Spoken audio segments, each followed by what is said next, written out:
mẹ này mẹ nuôi cơ mà gà của mẹ đó.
Chắc chưa?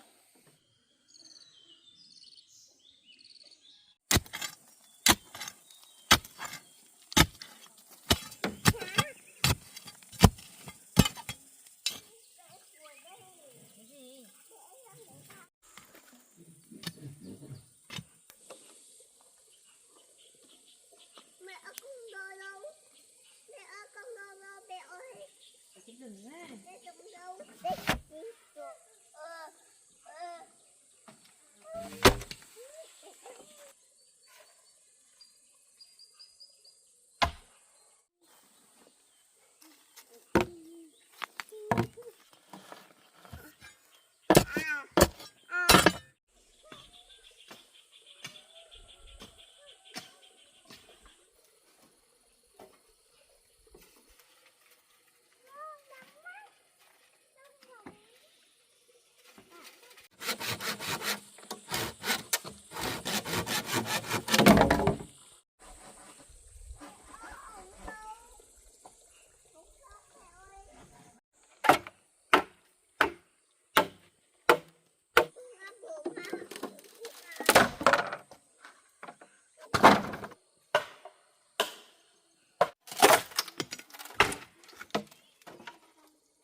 Ngồi im nhá, có rơi vào đầu. Đại báo.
bà ra mẹ bế nào đi mua gà nè.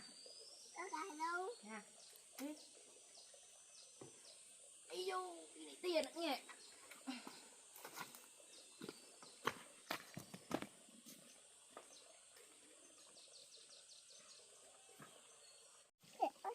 Thì mẹ lấy nhá.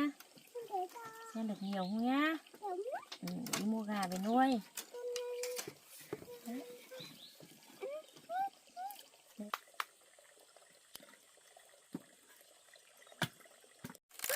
Tiền tiền ghê. Nhiều tiền không? Có. Ôi, nhiều cơ. Lấy con lấy đi.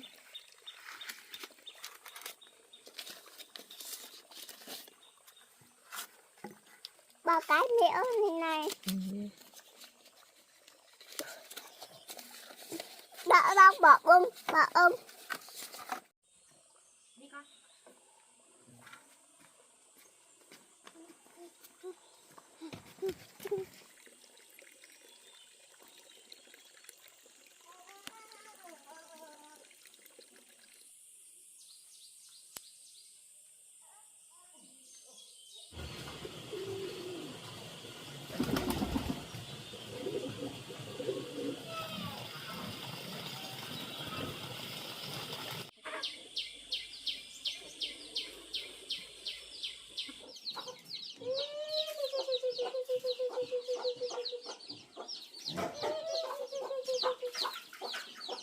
Chị cho gà ăn nào.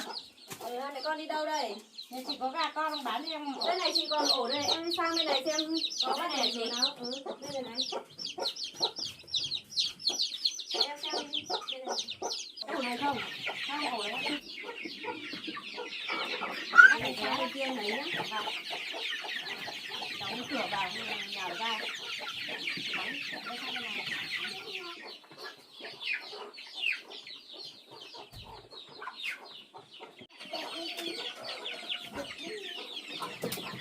Ổ này cho em nhá.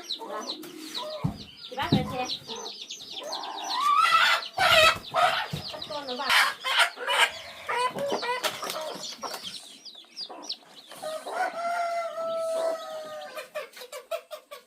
Đâu, mai chị cầm nhá.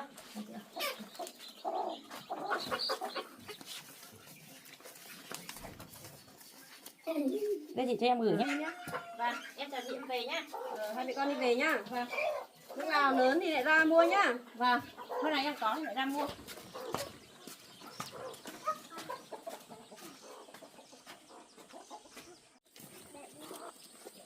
Gà. Con mình có gà ở đây rồi đấy.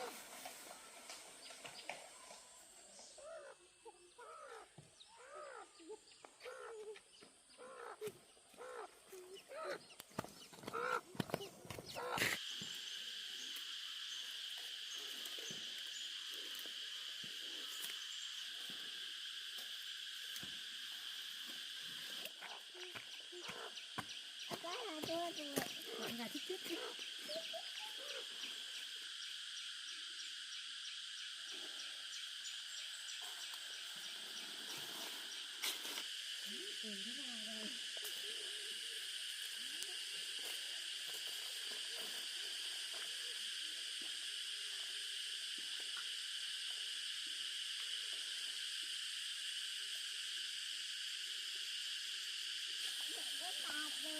Về đến nhà rồi.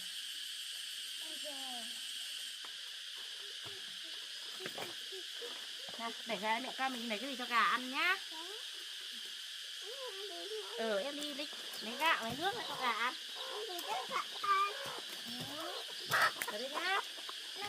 Để giúp mai ăn. Đi.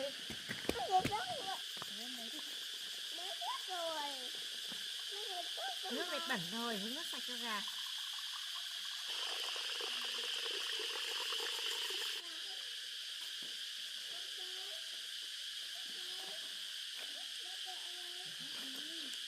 Có gà ở đây.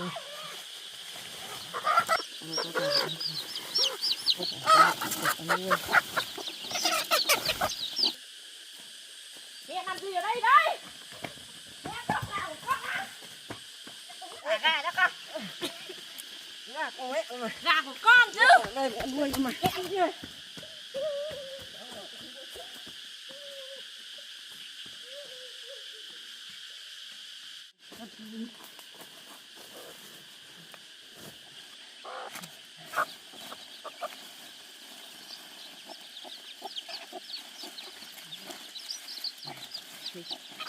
ui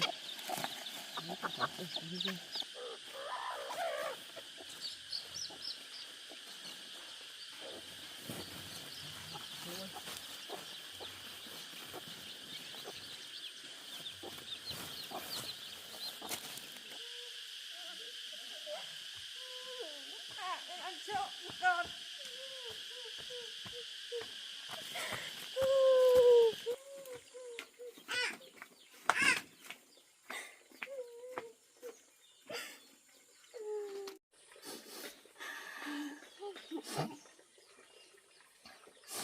Mẹ ơi, đừng của em đâu. Không.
Kéo cái báu. Cái báu gì?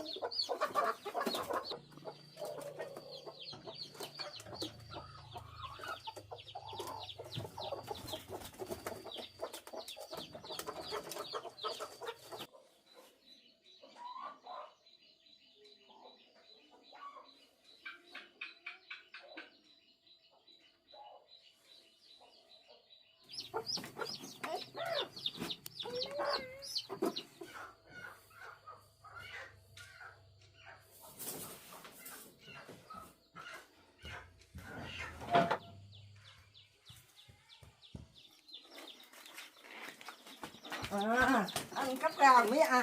Lên dọn đây.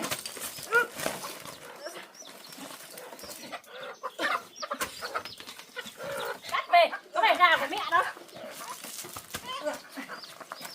Mẹ ơi. Mẹ ơi. Có được ăn cắp gà của mẹ.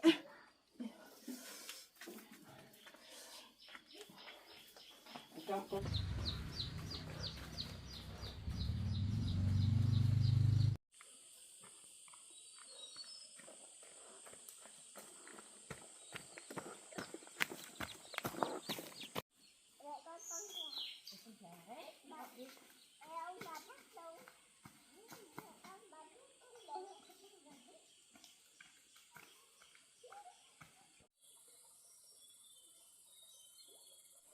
Con mình về thả gà nhỉ. Đi con.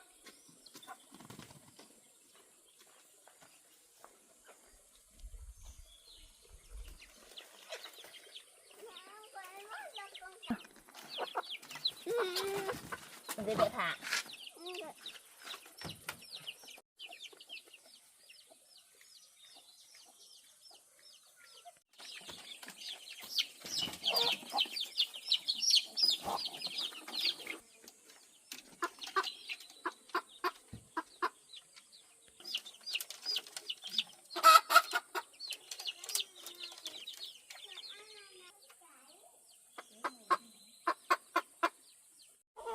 Đi làm nước cho gà.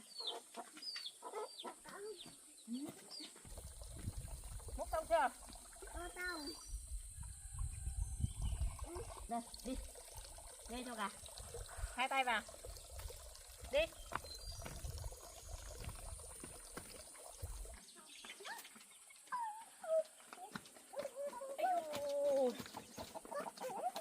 Được rồi. Của này đúng không? Ừ, em mở cửa ra. Bắt cả.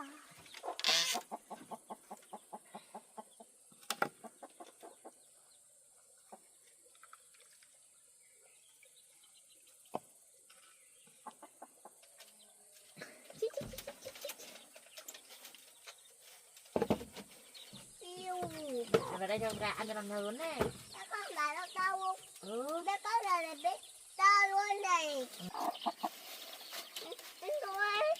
Đến thôi.